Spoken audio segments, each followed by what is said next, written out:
In 1972, there was a meeting, sponsored by UNESCO, held in Singapore in June. There were representatives from Hong Kong, India, Indonesia, Korea, Malaysia, the Philippines, Singapore, and Thailand. Mrs. Sheila Haggis gave inspiration and suggested that UNESCO could help to facilitate the exchange of information among science teachers associations in Asia. This was the first idea of the establishment of ICASE. She was called the mother of ICASE. ICASE was formally established in April 1973 at the University of Maryland in the United States. There was an inaugural meeting on the 15th of April 1973 and the first constitution of ICASE was approved. After the inaugural meeting, an interim executive committee was established under the chairmanship of Professor David Lockhart. Mr. Dennis Chisman was appointed the first executive secretary and treasurer. The first meeting of the executive committee under the chairmanship of Professor David Lockhart was held in Paris 1974. In the meeting, Dr. Victor Showalter designed the 5 hexagons which represent the ICASE logo. Hexagons may represent 6 regional representatives of ICASE as well. The ICASE logo has been modified later in color and for French and Spanish versions. The first ICASE newsletter was published in November 1973. Dr. David Cohen from Australia was the editor. Professor Jack Holbrook became editor in 1985 at the time he was appointed executive secretary. He served as editor until the new journal Science Education International was launched in March 1990 with Mr. Brenton Honeyman from Australia as the editor. Later he became an ICASE president. The most effective form of meetings, with which ICASE has been involved since 1977, are regional meetings in the world.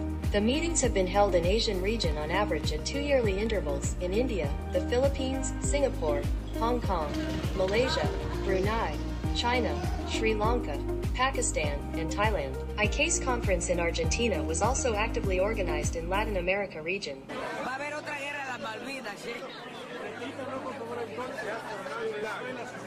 The second ICASE newsletter is the Stepping into Science, which aimed at the primary teacher. STEP's newsletter, edited by Lady Sue Tunnicliffe from UK, was first issued in 1992. In the past, ICASE has produced a few different types of publications, in addition to the journals and newsletters. These are conference and seminar reports, resource notes for teachers, yearbooks, commemorative issues, research papers. Many of them were supported by UNESCO. In 1993, UNESCO, in collaboration with ICASE, convened an international forum on Project 2000+, Scientific and Technological Literacy for All, to establish a global agenda to encourage governments and all stakeholders working on reforming science and technology education. The ICASE president at that time was Mr. Bob Lepishik from Canada Association of Science Education. In 1999, the World Conference on Science in Budapest negotiated a new social contract for science in the 21st century, establishing what efforts needed to be made in response to social expectations and the challenges posed by social and human development. ICASE representatives were also in this conference. There was an International Experts Conference on Science, Technology and Mathematics Education for Human Development organized by UNESCO and CAST-ME in Goa, India. 2001. The ICASE president at that time was Ms. Anna Garner from Iceland Science Teacher Association. ICASE is dependent on its relationship with UNESCO very close from the first meeting of ICASE in 1973. Now ICASE became an official partner of UNESCO. Professor Teresa Kennedy is currently an ICASE representative to UNESCO. There is a need to review the way in which ICASE functions to serve science teacher organizations and, through them, the science teachers themselves.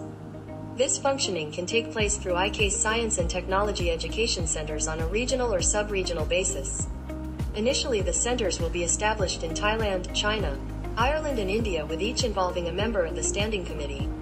In the inaugurations of centers, there were also workshops for educators.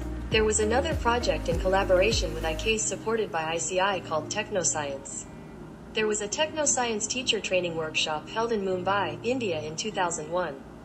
Another Technoscience workshop was held in Malaysia in 2002 organized by ICASE and UNESCO. ICASE has also several projects working with other organizations in several countries, for instance sustainability or environmental education. ICASE has links with several organizations, educational companies and industries. The past ICI supported ICASE in organizing several workshops in the first ICASE World Conference 2003 held in Penang, Malaysia. ICASE past president, Dr. Robin Grove, worked on the Second World Conference in Australia 2007. The third ICASE World Conference in 2010 was held in Tartu, Estonia, organized by Professor Mia Ranime. Mrs. Elaine Horn, one of the award recipients, worked on the 4th ICASE World Conference in Sarawak, Malaysia in 2013. Every 3 years ICASE will organize an ICASE World Conference, and at the same time the General Assembly will also be held to form an ICASE new executive committee by general election. Professor Ben Akban from Nigeria chairs the Standing Committee of ICASE World Conferences. Professor Bülent Chavez, past president of ICASE, organized the 5th ICASE World Conference in Antalya, Turkey in 2016. The 6th ICASE World Conference was held in Pattaya, Thailand in 2019 by Dr. Janchai Yingprayoon, past president of ICASE. We love ICASE! The 7th ICASE World Conference on Science and Technology Education under the theme, STEM Education Solutions to Complex Global Challenges, will be held in Dubai, UAE during the 27th to the 30th of March 2023. Let us take this great opportunity to celebrate the 50th anniversary of ICASE.